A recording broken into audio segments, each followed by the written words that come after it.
Hello everyone, my name is Pixlriffs and welcome back to the Minecraft Survival Guide. I hope you guys are having a good day. Today the sun is going down, but my ideas are starting to form. Today we're going to do a little bit more work in this marketplace area and we're going to make this place actually kind of pop.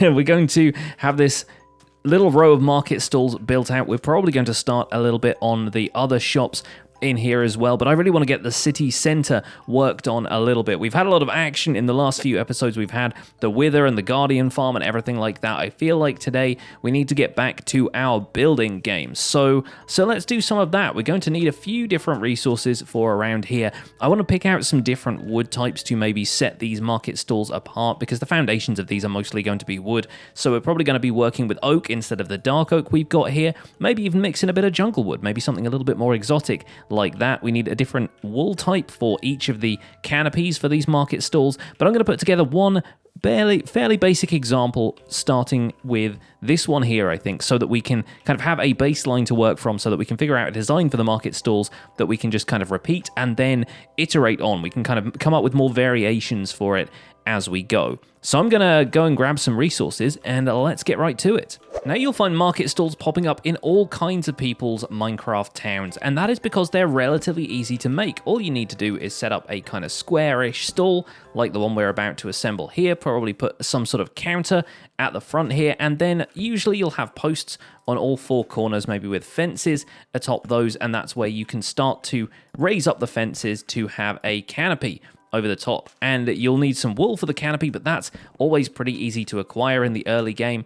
And this just adds a pop of color to the area. It allows things to come to life just a little bit. And there's a lot of different variation in how you can do market stalls if you want to, but I think we're probably going to have these sort of 3 blocks high with the fences like so. Typically you'll find these built with these kind of striped wool canopies. So we're going to start this one in red and we're going to do our red and white combo. It's kind of the theme for this area. We're going to keep using these two colors in combination like this, and it's going to be nice and bright. I think we'll probably do a combination of colors with white and some other kind of color, so we could do a blue and white one next door, for example. Now that's coming together quite nicely. It is starting to nudge up against the room that we've reserved for the other market stalls to either side, but chances are we can either incorporate that into the roof of the adjoining market stalls, or we can just kind of shuffle them around a little bit to make a little bit more room. Now I've made a couple of levers, and one of the things I like to do for details in these market stalls is put levers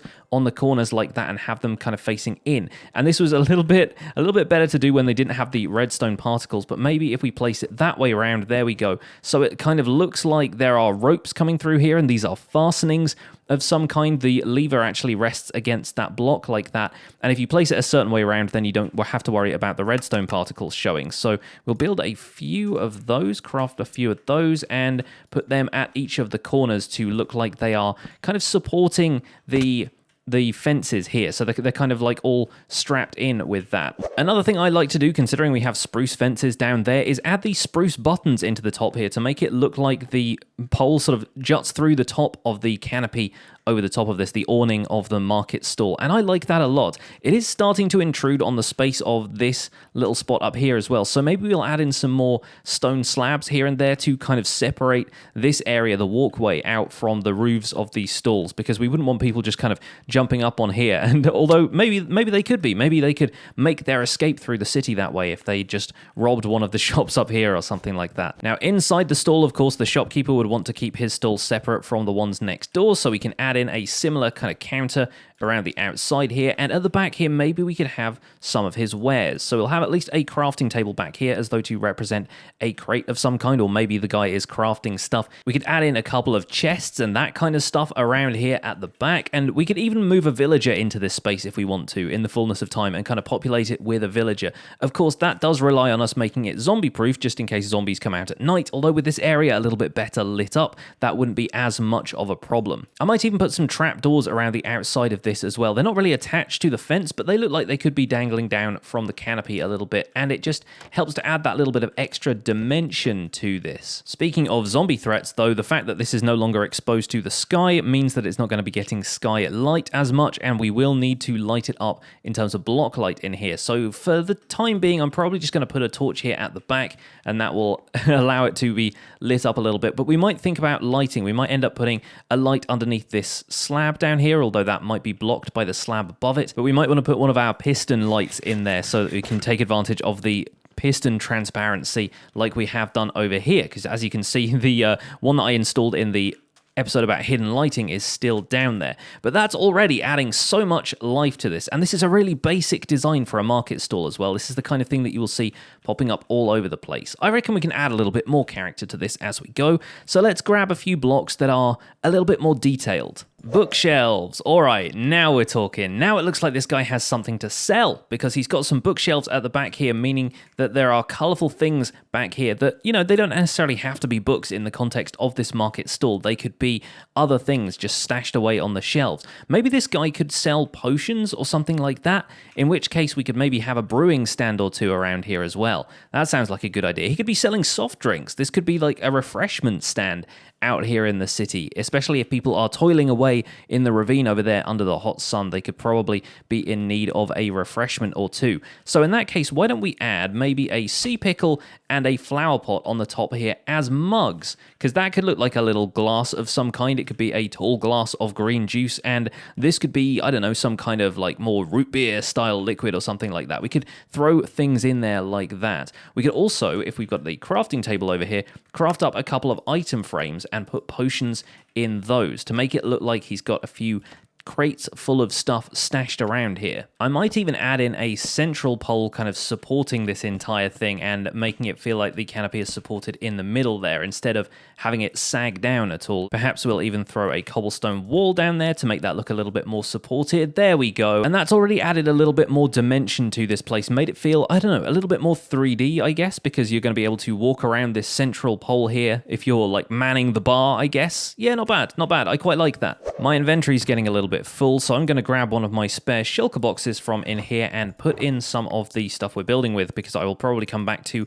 a few of these items a little bit later on. So we'll stash them away for the time being. Probably don't need the rotten flesh and the string and everything, but yeah, I think that should do for the moment. Now up here, I've actually saved each of the brewing stands that I've got from the end cities I've raided. Some of these I raided on a live stream, so if you missed that, you can head over to my VOD's channel and catch that stream. We did it at the end of one of the Guardian Farm prep streams, I think. But either way, we have a few brewing stands that we can put over there, which give us a few healing potions from those cities as well, so we can always add those into this market stall, and then this guy will look like he's selling something to drink. All right, that's the stuff. This place is coming together now, and it's actually worth noting that the brewing stand bottles inside of there actually correspond to the different places that the bottle appears on the brewing stand. So in this case, we probably want these bottles to be facing inwards so the people on the neighboring stalls don't accidentally, like, you know, reach over and swipe one of those. So it's kind of cool that you can position those differently to have them facing inwards towards this little stall. But okay, yeah, maybe the bookshelves at the back are actually providing him with potion ingredients, or maybe he has to look up a couple of recipes. I think maybe we could even put down a couple of spruce slabs in here as little floorboards sort of things for him to walk on, because if these stalls are kind of permanent, then he's probably going to put down some boards to prevent some of the grass down here from getting too muddy. So yeah, that's not too bad either. And maybe we'll put a mushroom or something in that flower pot at the back, because that feels like an appropriately potion-y ingredient. Maybe one of these blue orchids, because if he's been collecting potion ingredients, he's probably been out to the swamp, right? So yeah, I think a blue orchid would look really great. It'll kind of contrast with the white and red of the canopy here. Yeah, not bad. I like that. I think that's nice at the back there. Gives it a little bit of interest. Maybe it's a plant that he's just kind of tending to. It's adding so much character to the area already. Now let's figure out what the neighboring market stalls are going to be selling, because I don't want any of these guys to be trading armor or tools or anything like that, because the Blacksmiths Guild here is clearly not going to be cool with anybody trading that kind of stuff in their backyard. If anybody wants any of the important stuff, they go to the Blacksmiths Guild. So these places are probably going to be trading things like, I guess, maybe dye and stuff like that. Like the small stuff, basically. Little drinks and food and things like that. Obviously, like I said, we're going to have a bakery over here. Maybe one of these could be a flower stand. Maybe they've sold the orchid back there to the guy who runs the drink stand. Maybe they've traded that to him. Yeah, we could have a flower stand in here. I think that seems like a fun idea. So we'll set this one up to be a little bit different from the next door one, but the canopy of this one can be a little bit brighter as well. Maybe we'll go with something other than white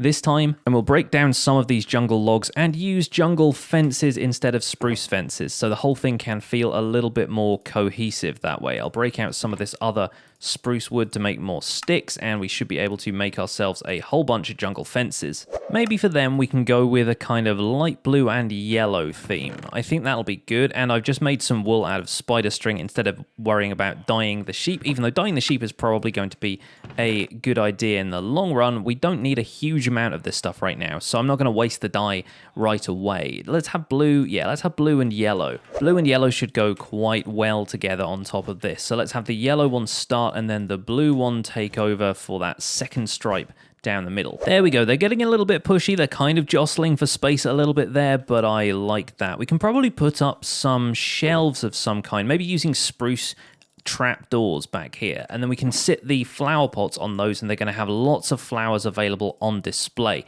We are going to need to, we need to make some actual trapdoors. There we go. We are going to need to make a few more flower pots, which probably means a trip out to the swamp for more clay, because I think I have run out of clay a little while ago.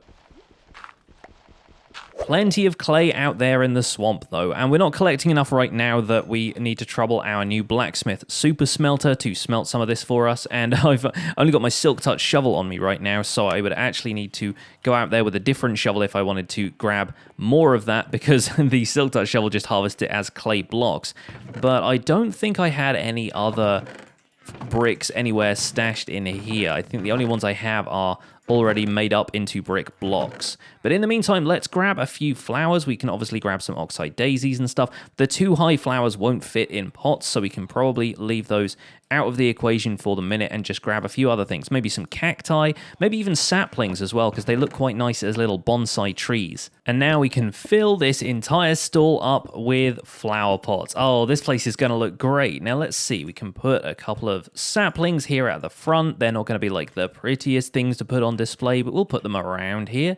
Let's add in the azure blue at there, and oxeye daisy there. We probably want to space them out a little bit just so it's not feeling like too repetitive and all kind of clumped together. We can have a cactus there. Let's go out in search of, oh, there's a couple of red flowers growing up around the place as well. We can probably grab a couple of those if we can't find anything else. We've got poppies, we've got tulips. I quite like the tulips, actually. I think they look quite good. I kind of wish you could put them together in a bunch in the flower pot, but that's really not too bad at all. Now, I think we probably need some sort of like, I guess, kind of cash register looking thing here. So how about we make ourselves some cobblestone stairs and we use that as a cash register here at the front. We've also got this kind of side hatch with a trapdoor that you can get out there, although be careful, you don't want to burn your feet on the magma blocks. But like the stall next door, it might also be nice to have a little bit of support here in this fence post, and that doesn't really hamper the view of the merchandise. That's not terrible. We could probably throw in a couple more flower pots here and there if we wanted to. And we've got a white tulip hiding inside here. That's going to be there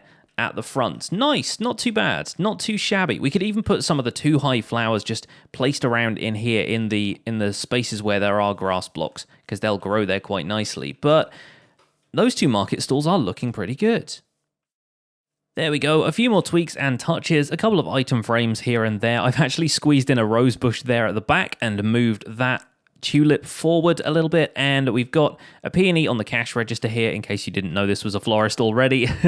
It's looking pretty nice. Now let's move on to these next few market stalls. I think at least one of these is going to have to sell fish, purely because I have so much of it from the Guardian farm now that I really don't know what to do with it all. So I think we're probably going to have a fishmonger of sorts here in the middle, and maybe we could even put some ice in here, because I feel like if you're selling fish out here and if it's going to be a hot day outside, then you probably aren't going to be too popular unless you manage to put your fish on ice. But I think white and lapis blue seems like the ideal sort of color scheme for a fish salesman, so that should do. We can probably make a little bit more wool if we wanted to. But yeah, it feels to me like this guy could be selling his wares on a kind of platform made out of packed ice and blue ice. So I've grabbed a little bit of both from my stores, as well as a few more firework rockets, because I'm going back and forth constantly in this episode, and I need to refresh my supply of fireworks every now and again.